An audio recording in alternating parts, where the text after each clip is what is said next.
नमस्ते दोस्तों, मैं हूँ आपकी दोस्त वर्षा तुलकर और मैं आपको आज फ्रैक्शन के मल्टीप्लिकेशन और डिवीजन किस तरह से सही तरीके से और सिंपल तरीके से कैसे छुड़ाते हैं ये आपको बताने वाली हूँ।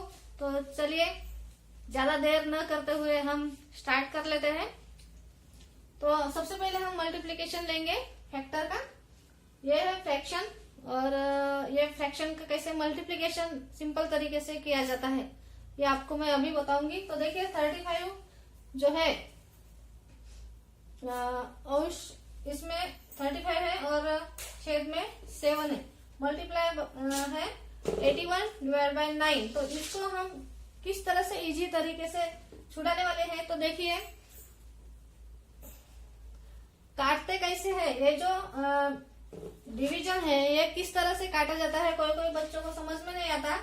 तो हम ये क्या करेंगे, शुरुआत में इसका फैक्टर निकालेंगे। फैक्टर निकालने के बाद कैसे फैक्टर निकालेंगे, ये 7 का टेबल है। 7 के टेबल इस तरह से बोलना है कि 7 के टेबल में 35 कौन से नंबर पे आता है। तो 7 के टेबल में 7 5 जा 35। तो 35 के फैक्टर कौन से है, सबसे पहले हम सिंपल तरीके से किस तरह से करेंगे, किस तरह से छुड़ाएंगे वो सीखेंगे। तो 35 के हमें फैक्टर बनाने हैं और 7 के, ये सभी डिजिट के हमें फैक्टर बनाने हैं। तो फैक्टर बनाने के बाद आपको पूरा समझ में आ जाएगा कि किस तरह से हमें फास्ट और सही और सिंपल तरीके से किस तरह से हम छुड़ा सकते हैं। तो देखिए 35 के फैक्टर है 7 5 जा 35। ये हो गए 35 के फैक्टर। और 7 के फैक्टर क्या है, 7 1 जा 7। ठीक है, ये 35 के फैक्टर हो गए और ये 7 के फैक्टर हो गए। तो देखिए ये फैक्टर गिराने के बाद क्या करना है, ये ऊपर में है अंश में और छेद में, इसको 7 से डिवाइड करना है। तो देखिए 7 और ये जो 2 फैक्टर गिरे हैं और इसमें ये 2 फैक्टर है। तो देखिए इसमें से अपने को क्या करना है कि कॉमन फैक्टर ढूंढ के निकालना है। कॉमन फैक्टर जो है हम उसको बाहर निकालेंगे। अगर उसको हम कॉमन फैक्टर को काट देते हैं तो हमारा आंसर आ जाएगा। तो देखिए यहाँ पे कौन सा कॉमन फैक्टर है, 7 ये ऊपर भी है नीचे भी है। तो ये अपना 7 फैक्टर कट जाएगा, बचा हमारा 5 और नीचे का बचा 1। उसी तरह हम इसके भी फैक्टर निकालेंगे 81 और 9 के। तो देखिए 9 का टेबल 81 आने तक आपको काउंट करना है। तो 9 का टेबल कैसे काउंट करेंगे, 9 1 जा 9। 9 के फैक्टर कौन से आते हैं, 9 और 1। 81 के फैक्टर कौन से आएंगे, 9 9 जा 81। तो देखिए यहाँ पे क्या है फैक्टर, कौन से फैक्टर है, 9 9 2 9 है, यहाँ पे एक 9 है। तो हमारा कॉमन फैक्टर क्या आ जाएगा, 9। तो 9 को कट कर दीजिए कॉमन फैक्टर, बचा हमारा 9 और 1। अभी इसको इज इक्वल टू में लिखेंगे।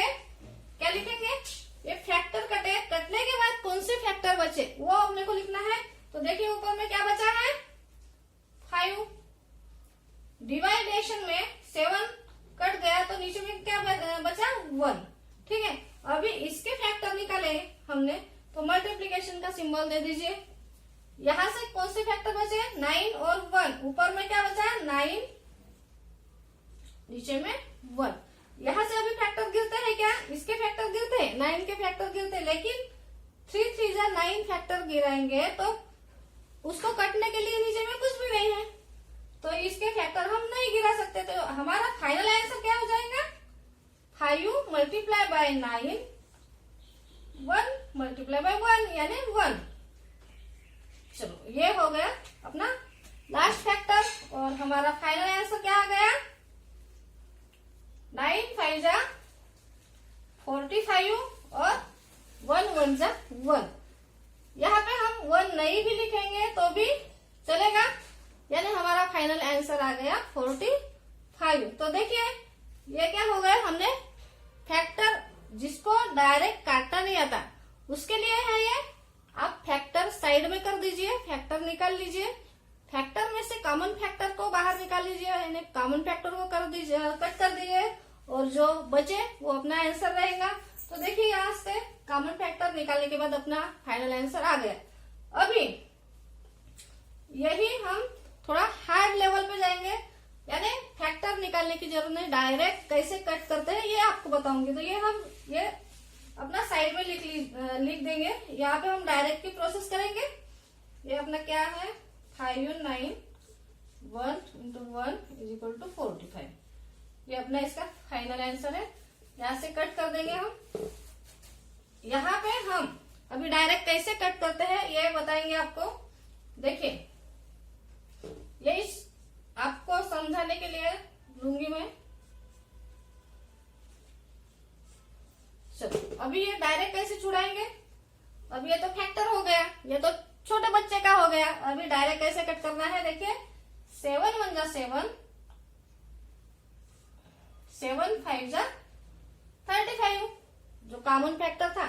यहाँ पे 7 1 जा 7, 7 5 जा 35, 7 और 5, 7 और 1 तो कॉमन फैक्टर 7 कट गया, बचा 5। यहाँ पे बचा 7 1 जा 1, यहाँ पे 5 बचा। ठीक है, यहाँ से क्या कैसे कट करेंगे 9 1 जा 9, 9 9 जा 81।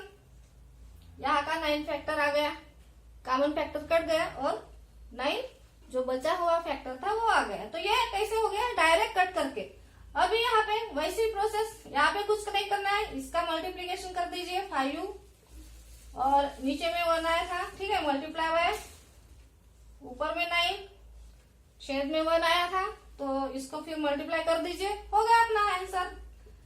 चलो ठीक है, नेक्स्ट स्टेप लिखने की जरूरत नहीं, डायरेक्ट हम मल्टीप्लाई कर देंगे तो भी चलेगा, यानी एक स्टेप कम हो जाएंगे। यानी एग्जाम में जैसे हम फास्ट में हमें आंसर निकालना रहता है तो ये डायरेक्ट प्रोसेस पर कट करके डायरेक्ट यहाँ पे स्टेप बाय स्टेप लिखते नहीं बैठना है। यहाँ पे हमें क्या करना है कट करके फाइनल आंसर डायरेक्ट निकालना है। तो देखिए 9 5 जा 45, ये 1 नीचे का नहीं भी लिखे तो भी चलता है, यानी हमारा फाइनल आंसर आ जाएगा 45।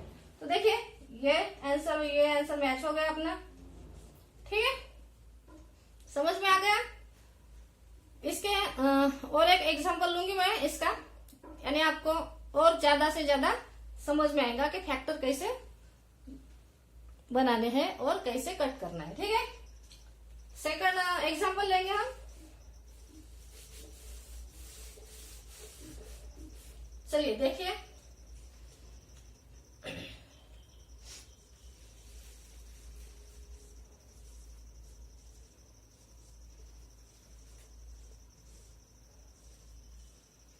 ये देखिए, ये बहुत ही सिंपल और सरल एग्जांपल है, बहुत ही आसान तरीके से छुड़ाना है।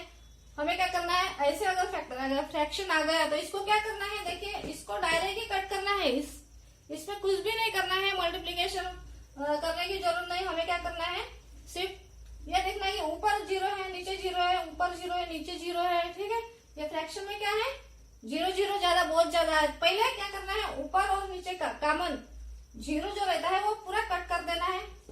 ये साइड का 0, कौन से भी डिजिट में लास्ट में 0 आया, दो ऊपर में 0 है, नीचे में भी 0 है, तो पहले कट कर देंगे। हमारा एग्जाम वैसे ही एग्जाम्पल सिंपल हो गया, यानी इजी हो गया। अभी हम कट कर सकते हैं फटाफट। चलो देखिए, अभी हम 0 कट करने के बाद क्या आ गया 7 बच गया ऊपर, छेद में बच गया 5, इधर बच गया 10/6। अभी इसको क्या करना है, देख लीजिए कि इसके और फैक्टर गिरते हैं क्या, देख लीजिए। अगर आपको लगता है कि फैक्टर गिराने हैं तो गिराने हैं, नहीं तो फिर मल्टीप्लाई भी कर सकते हैं। तो सबसे पहले मल्टीप्लाई करने से पहले हमें ये देखना है कि फैक्टर अपने बनते हैं क्या। यहाँ पे फैक्टर बनते हैं तो और आसान हो जाएगा छुड़ाने के लिए। तो जल्दी जल्दी अपने फैक्टर सोच लीजिए, देख लीजिए फैक्टर बनते हैं क्या, बनते हैं। यहाँ पे 5 है, जैसे देखिए 5 और 0, कोई भी डिजिट में लास्ट में 5 और 0 अगर रहता है तो देखिए 5 जो डिजिट है उसमें से किसी भी डिजिट को डिवाइडेशन हो जाता है, क्योंकि 5 और 0 ये दो कॉमन डिजिट है जो 5 के टेबल में आते हैं। तो देखिए यहाँ पे 5 है, यहाँ पे 10 है, तो 5 के टेबल में 10 तो आएगा ही। तो देख लीजिए 5 के डिजिट है, ठीक है, 5 के क्या है फैक्टर क्या है, 5 1 जा 5, 5 2 जा 10, 5 1 जा 5, 5 2 जा 10। ये हो गए 5 के फैक्टर। अभी क्या बचा है, 7 बचा इधर, और उसके जगह पे क्या है, 7 है और नीचे में 6 है। ठीक है, तो इसके फैक्टर गिरेंगे क्या, इसके फैक्टर गिरेंगे क्या, देखिए हाँ इसके फैक्टर गिरेंगे। इसके फैक्टर हम बना सकते हैं। 6 नीचे है, ऊपर में 2 है, तो 2 के टेबल में 6 आता है, यानी फैक्टर डेफिनेटली गिरेंगे। तो 2 1 जा 2, 2 3 जा 6, क्या आ गया, 2 के टेबल में 2 1 जा 2, 2 और 1 दो फैक्टर आ गए, यहाँ पे 3 और 2 ये फैक्टर आ गए। तो अपना क्या कॉमन फैक्टर क्या हो गया, 2 हो गया, इसलिए हम 2 को कट कर दिए। यहाँ का 2, यहाँ का भी 2 कट हो जाएगा, तो 2 कट होने के बाद उसमें से क्या बचा, 3 बचा। 2 3 जा 6, तो हमारा फैक्टर क्या आ जाएगा, यहाँ पे 3 आ जाएगा। तो फिर लिख लीजिए यहाँ पे। अभी क्या बचा है, अभी और फैक्टर बनेंगे क्या अपने, नहीं बन सकते। अभी यहाँ पे बचा है 7, नीचे में बचा है 1, मल्टीप्लाई में क्या बचा है, इधर लेफ्ट राइट साइड में 1 ऊपर है, नीचे में है 3। ओके, अभी इसका मल्टीप्लीकेशन कर दीजिए। 7 1 जा 7, 3 1 जा 3। अभी इसके फैक्टर गिरते हैं क्या, नहीं गिरते, तो ये अपना हो गया फाइनल आंसर। ओके, तो ये अपना हो गया मल्टीप्लीकेशन का फ्रैक्शन। तो मल्टीप्लीकेशन हो गया अपना। इस तरह से इजी तरीके से आपको मल्टीप्लीकेशन करना है, बिना डरे हुए, बिना हिचकिचाए हुए, और फास्ट में करना है प्रोसेस, क्योंकि एग्जाम में हमें वक्त नहीं मिलता ज्यादा, इसलिए जल्दी से जल्दी आपको किस तरह से करना है ये आपको मैंने बताया अभी चलिए इसके बाद देखेंगे डिवीजन। फ्रैक्शन का डिवीजन किस तरह से किया जाता है वो देखेंगे। ठीक है, चलो